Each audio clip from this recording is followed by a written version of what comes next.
for a fair amount of the way, you can see because there are holes that go to the outside world, and of course they bring in light, but eventually you need a torch because the cave really is a cave. You know, there's no light down here other than what you bring in. Today we are visiting Carreg Cennen Castle. This impressive castle is perched high above the surrounding countryside upon a rocky outcrop. The inner court boasts thick defensive walls and 6 towers, each of a different shape, including a mighty twin-towered gatehouse. The first stone castle was built by Rhys ap Gruffydd, ruler of the Kingdom of the Bath. This castle was Welsh rather than Norman. In 1277 it was captured by the English, but the Welsh recaptured it in 1282, followed by the English again the following year, when Edward I granted it to the commander of the English troops at Kilmarry, John Gifford. He was probably responsible for the remodelled castle we see today. But in 1461, during the War of the Roses, the castle became a Lancastrian stronghold, but it was captured by the Yorkist force, who set about demolishing it. We are back at Carreg Cennen Castle for our second attempt to film this place, and it has been stunning off and on. It is a bit overcast now, but I'm going to go see what's inside. I'm standing in the outer ward, and the outer ward is the first line of defence before you get to the main event, which is the castle. And the castle's got drawbridges and arrow slits and all that kind of jazz to really power down on the enemy once they get here. But this outer ward here allows the weakest point of the castle to be defended, because it doesn't have the natural barrier of the cliff on that side. How about that for a natural defence? Not only that, but at the bottom of that is a river, so there's absolutely no way you could get up here stealthily. I suppose you could send a one-person assault crew, but that's about it. You could not send an army this way. Very, very clever positioning to make the best of the natural landscape to defend your castle. There are also some slits down there, which suggests to me that there must be a room that they go into, and I haven't found it yet. I don't know if it's accessible, I don't know if it's part of the cave, but I will have a look and see what I can find. In 1403, during Owen Glendower's rebellion, Owen Glendower himself and 800 men unsuccessfully attacked the castle and laid siege to it for several months, also unsuccessfully, although they did manage to severely damage the walls.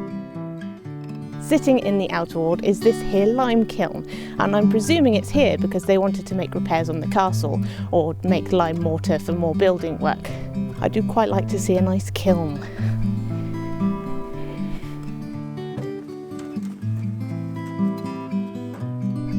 It's difficult to tell, but what I've just walked across are whacking great big deep pits, each of which of course would have had a drawbridge so that people could get across, but you'd have to come across that. This is your main gatehouse, which is a pretty impressive structure in itself, which of course would have had a portcullis and gates and that sort of thing, and that would really have stopped people from being able to get in here with ease once you'd pulled up all the drawbridges and dropped your portcullis. Also, the terrain, it's stuck on the top of basically a big point of rock, and you've got some incredibly sturdy walls, so chances are it's going to be really tricky to get in here. And with the added advantage of the fact that you've got a spring down in a cave that's going to give you plenty of fresh water, it's going to be really difficult to starve anybody out of here.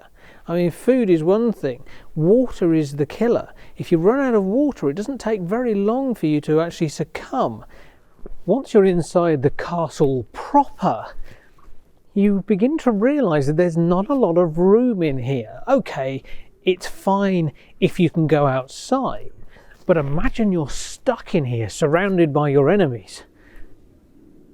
Okay, there are apartments over there, and there's this green space in the middle, but it's not going to take very long for the people that you are confined with in here to start to get on your nerves.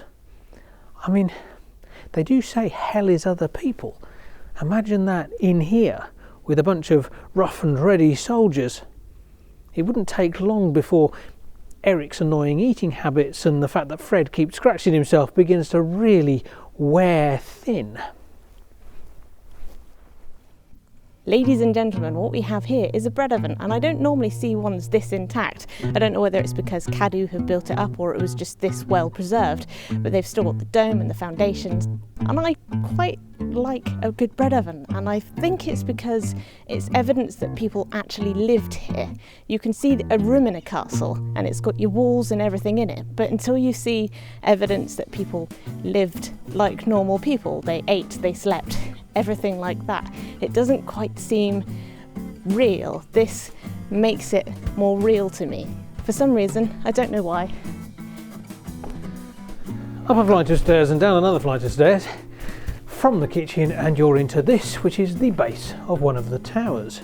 Clearly they wanted to be noticed because this thing is not particularly tall anymore, but at one point it was much taller because of the fact that there is a spiral staircase that goes up there. So this thing had at least another layer on top of it, which when you consider that this was sitting on top of quite a large hill, either they were very antisocial or perhaps they just wanted to be noticed by people a long way off. So this is the North Tower, and it's complete with musket loop, which is rather snazzy, but also small pondy thing, which is not. What's a musket loop, you might ask? Well, that is this bored hole here that was added later, obviously. An archer's slit you stick arrows through, and this would have been for a musket sighting. The point at the other end is quite narrow, so you don't have much range by the looks of things. An arrow slit would be a far better thing to sight through, but perhaps you've got to stand more of a chance of getting shot, so this was perhaps a stealthier position. Either way, I think it's rather cool. What every castle needs, in my humble opinion, is a passageway to a cave with a spring in the bottom of it. That'll be the watery type of spring as opposed to the kind of spring. Well, at least I'm assuming it is. I haven't been down there.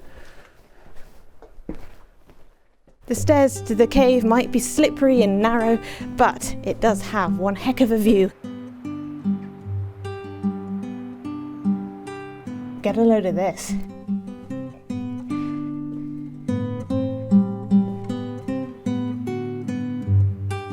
So those holes in the cliff were in fact the cave entrance passageway, and this is really cool, really, really cool. I'm so chuffed to be here.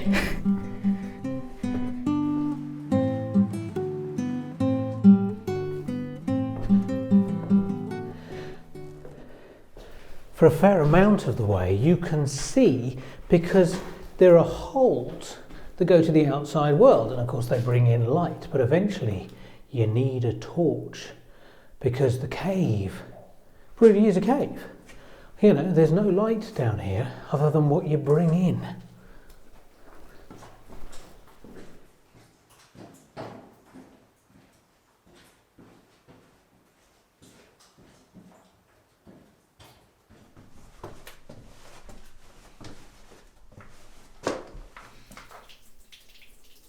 And then, of course, eventually you reach the very end of the cave, and here, waiting for you, is the spring. And this is ideal if you're in a siege situation and you're stuck. It is a bit of a trek to get something to drink, but still, at least you're not going to die of thirst. But for everyday occurrences, I think it's a long way to come.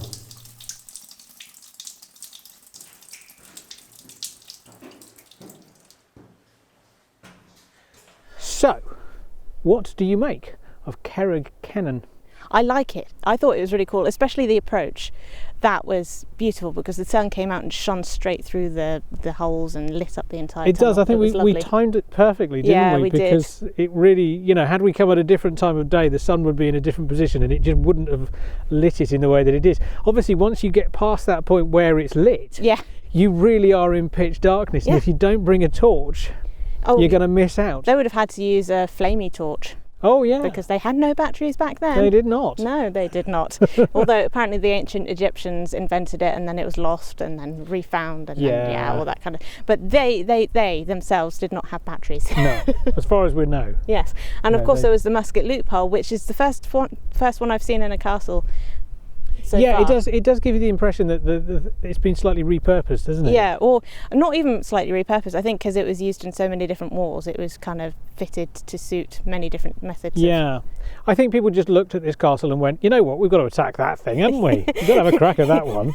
It looks defensible. We must breach the unbreachable. Yeah. From up here especially, it looks like a castle in the clouds. I really like it.